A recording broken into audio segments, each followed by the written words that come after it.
Hello students, this is second video on the chapter A Truly Beautiful Mind.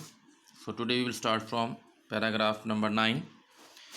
One of the famous papers of 1905 was Einstein's special theory of relativity. जो Einstein जिसके लिए popular है, theory of relativity के लिए popular है वो, और ये 1905 में इसने जो एक थ्योरी लेकर आया ji, according to which time and distance are not absolute. उसके अकॉर्डिंग टाइम और डिस्टेंस है जो दोनों एक दूसरे के पूरक नहीं है। Indeed two perfectly accurate clocks will not continue to show the same time if they come together again after a journey if one of them has been moving very fast relative to the other. कहते हैं कि अगर कोई same clock है, काफ़ी journey के बाद दोबारा उनको इकट्ठे किया जाता है तो सेम टाइम वो शो नहीं करेंगे। From this followed the world's most famous formula which describes the relationship between mass and energy। यहाँ से ही पूरी दुनिया का सबसे जो फेमस फार्मूला है रिलेशनशिप, उसने ये फार्मूला दिया। तो mass is equal to energy. तो वहाँ यहाँ से एक हमें एग्जांपल भी देखने को मिल रही है, इंटरेस्टिंग एग्जांपल है जिससे आपको क्लियर हो जाएगा ये क्या है relativity. When you sit with nice girl for 2 hours it seems like 2 minutes. कहते हैं कि जब आप एक अच्छी लड़की के साथ 2 घंटे के लिए बैठते हो तो आपको लगता है कि सिर्फ 2 मिनट हुए हैं।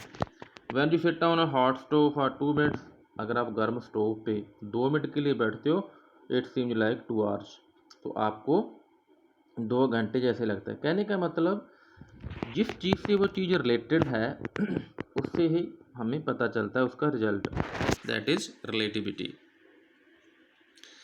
So while Einstein was solving the most difficult problems in physics, his private life was unraveling। जब आइंस्टाइन फिजिक्स में जो मोस्ट डिफ़िकल्ट प्रॉब्लम जो को सॉल्व कर रहा था तो उसकी लाइफ में थोड़ी गड़बड़ी हो जाती है। Starting to fail, unravelling means Albert had wanted to marry Mileva right after finishing his studies. Albert है जो जो उसकी फ्रेंड थी मिलेवा, जो सर्ब थी, उसको यूनिवर्सिटी मिली थी, उससे वो शादी करना चाहता था अपनी स्टडी कंप्लीट करने के बाद। But his mother was against it, उसकी मदर इसके खिलाफ थी। She thought Mileva who was 3 years older than her son was too old for him. उसकी मदर सोचती थी कि उसके लिए ये फिट नहीं है क्योंकि उससे ये 3 साल बड़ी है। She was also bothered by Mileva's intelligence, और मेलेवा काफ़ी इंटेलिजेंट भी थी। She is a book like you, उसकी मदर कहती है कि तेरे के लिए ये तो एक बुक के बराबर है। His mother said Einstein put the wedding of, और आइंस्टाइन वेडिंग को थोड़ा ऑफ कर देता है, मीन्स उस वेडिंग का ख्याल छोड़ देता है। The pair finally married in January 1903। फिर वो 1903 में शादी कर लेते हैं। एंड हैड 2 sons, 2 लड़के होते हैं उनके। But a few years later the marriage faltered, कुछ सालों के बाद जो मैरिज है उनकी वीक हो जाती है, रिश्ते में उनकी खटास पैदा हो जाती है। Mileva meanwhile was losing her intellectual ambition and becoming an unhappy housewife। जैसे आपको पता है कि मिलेवा काफ़ी इंटेलिजेंट थी, उसका जो इंटेलेक्चुअल एम्बिशन था वो उसको लगता था कि एक हाउसवाइफ होने के कारण उसमें जो नॉलेज थी, उसमें जो उसका ज्ञान था कि वो उसकी कोई वैल्यू नहीं पड़ रही, इसलिए वो नाखुश थी। After years of constant fighting the couple finally divorced in 1919। कुछ सालों के झगड़े के बाद वो 1919 में तलाक ले लेते हैं, डिवोर्स ले लेते हैं। Einstein married his cousin Elsa the same year, और आइंस्टाइन उसी साल अपनी कजन एल्सा से शादी कर लेता है।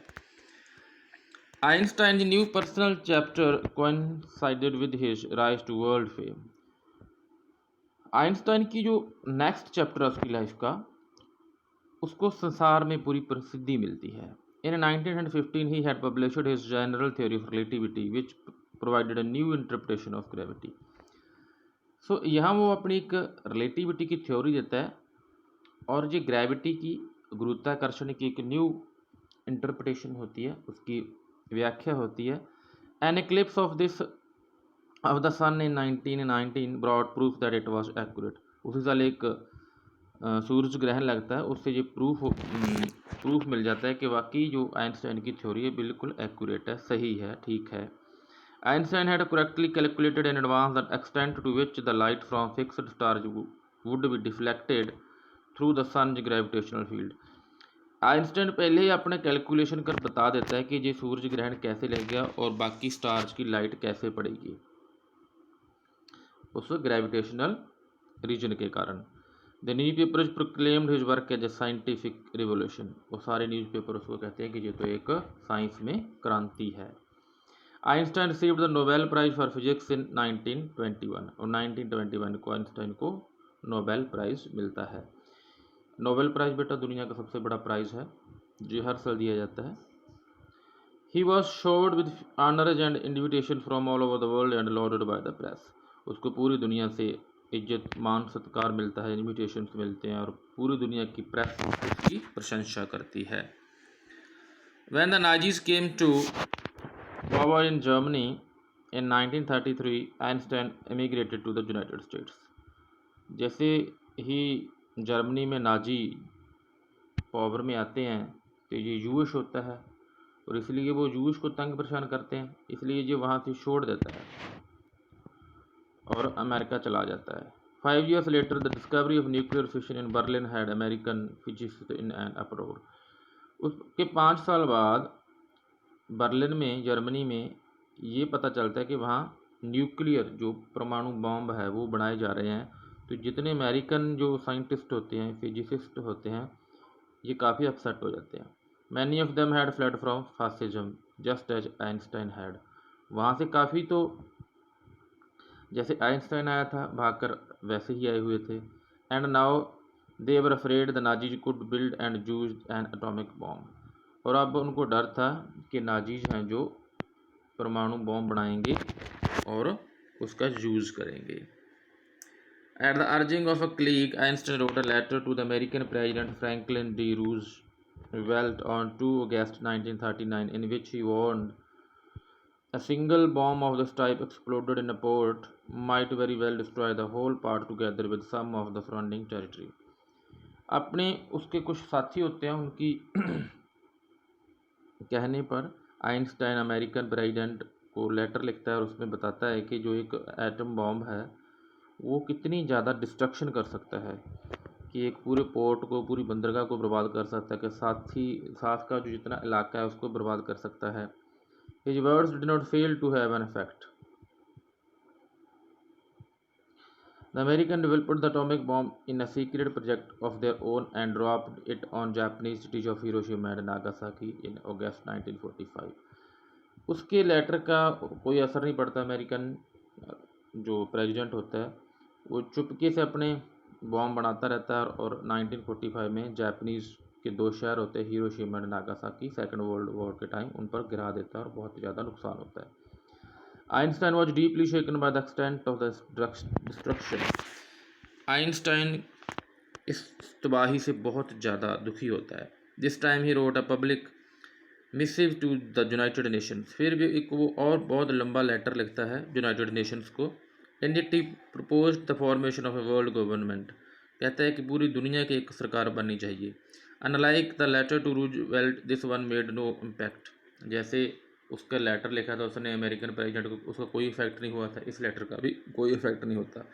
But over the next decade, but अगले दहाके Einstein got over more involvement in politics, agitating for an end to the arms build up and using his popularity to campaign for peace and democracy. But next decade में वो क्या करता है, politics में काफ़ी सरगर्म हो जाता है और काफ़ी प्रदर्शन करता है कि हमने हथियार नहीं बनाने और हमें पूरी दुनिया में शांति और डेमोक्रेसी लानी है। When Einstein died in 1955 at the age of 76, he was celebrated visionary and a world citizen as much as scientific genius. जब आइंस्टाइन 1955 में जब 76 ईयर ओल्ड था उसकी मौत होती है तो उसको एक बहुत बड़ा विजनरी जो दूरंदेशी होता है, बहुत दूर की बात सोचने वाला होता है, उसको ऐसे माना जाता है और साथ में ही उसको माना जाता है कि वो बहुत बड़ा साइंटिस्ट था। तो this was the chapter about Albert Einstein, a truly beautiful mind. बेटा सही बात है बिल्कुल कि इसका जो माइंड है बिल्कुल ट्रूली ब्यूटीफुल माइंड था इसका, क्योंकि उसकी जो माइंड था वो दुनिया की भलाई के लिए यूज़ करता है। एक ग्रेट साइंटिस्ट होता है और पूरी दुनिया को इकट्ठे करना चाहता है, पीस और डेमोक्रेसी का वो स्नेहस पूरी दुनिया को देता है।